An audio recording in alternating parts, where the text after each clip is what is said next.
ಹೆಚ್ಚುವರಿ ದರ ಹಾಗೂ ಪ್ರೋತ್ಸಾಹಧನ ಕೊಡಿಸಿ. ಮಂಡ್ಯದಲ್ಲಿ ಕಬ್ಬಿಗೆ ಹೆಚ್ಚುವರಿ ದರ ನೀಡಬೇಕೆಂದು ಆಗ್ರಹ.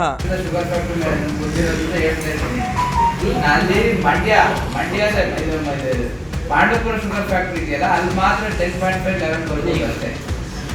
ಇಲ್ಲೂ 9.5 ತನಕ ಬರುತ್ತೆ. ಅವರ ಟೆಸ್ಟಿಂಗ್ ಇದೆಯಲ್ಲ, ಟೆಸ್ಟಿಂಗ್ ಮತ್ತು ವೆಯ್ಟ್ ಮೆಜರ್ ಮಾಡ್ತಾರಲ್ಲ, ಅವೆರಡೂ ಲೋಪೈಟ್ ಕಾಮನ್ ಆಗಿದೆ. ಕಬ್ಬಿಗೆ ಸರ್ಕಾರ ಘೋಷಿಸಿರುವ ಹೆಚ್ಚುವರಿ ದರ ಹಾಗೂ ಪ್ರೋತ್ಸಾಹಧನ ಕೊಡಿಸಬೇಕೆಂದು ಪ್ರಗತಿಪರ ಸಂಘಟನೆಗಳು ಮಂಡ್ಯದಲ್ಲಿ ಅಪರ ಜಿಲ್ಲಾಧಿಕಾರಿಗಳಿಗೆ ಮನವಿ ಸಲ್ಲಿಸಿದರು. 2025-26ನೇ ಸಾಲಿಗೆ ಪ್ರತಿ ಟನ್ ಕಬ್ಬಿಗೆ ಹೆಚ್ಚುವರಿ ದರ 50 ರು ಹಾಗೂ ಸರ್ಕಾರದ ವತಿಯಿಂದ ಪ್ರೋತ್ಸಾಹಧನವಾಗಿ 50 ರೂಪಾಯಿಯನ್ನು ರೈತರಿಗೆ ನೀಡಬೇಕೆಂದು ಇತ್ತೀಚೆಗೆ ಸರ್ಕಾರ ರೈತ ಮುಖಂಡರ ಜೊತೆ ನಡೆಸಿದ ಸಭೆಯಲ್ಲಿ ತೀರ್ಮಾನಿಸಲಾಗಿತ್ತು.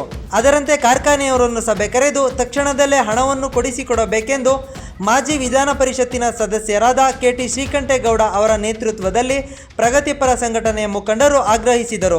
ಉತ್ತರ ಕರ್ನಾಟಕ ಭಾಗದ ಹಾಗೆ ದಕ್ಷಿಣ ಕರ್ನಾಟಕದ ಭಾಗದ ಸಕ್ಕರೆ ಕಾರ್ಖಾನೆಗಳು ರೈತರ ಕಬ್ಬನ್ನು ಜಮೀನಿನಲ್ಲೇ ಖರೀದಿ ಮಾಡುವ ಮೂಲಕ ಕಟಾವು ವೆಚ್ಚ ಹಾಗೂ ಸಾಗಾಣಿಕಾ ವೆಚ್ಚವನ್ನು ಕಾರ್ಖಾನೆಯವರೇ ಸಕ್ಕರೆ ಆಯುಕ್ತರ ನಿಯಮದ ಆದೇಶದಂತೆ ಭರಿಸಬೇಕೆಂದು ಆಗ್ರಹಿಸಿದರು.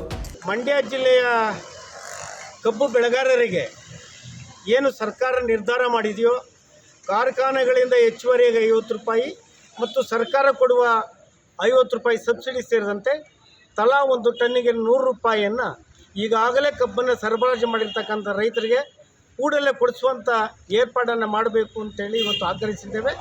ಅದಕ್ಕಾಗಿ ಮನವಿ ಪತ್ರವನ್ನು ಕೂಡ ಇವತ್ತು ನಮ್ಮ ಜಿಲ್ಲಾಧಿಕಾರಿಗಳಿಗೆ ಸಲ್ಲಿಸಿದ್ದೇವೆ. ನಮ್ಮ ಆಗ್ರಹ ಇಷ್ಟೇ, ವೈಜ್ಞಾನಿಕ ಬೆಲೆ 5,500 ರೂಪಾಯಿ ಕನಿಷ್ಠ ಕೊಡಬೇಕು.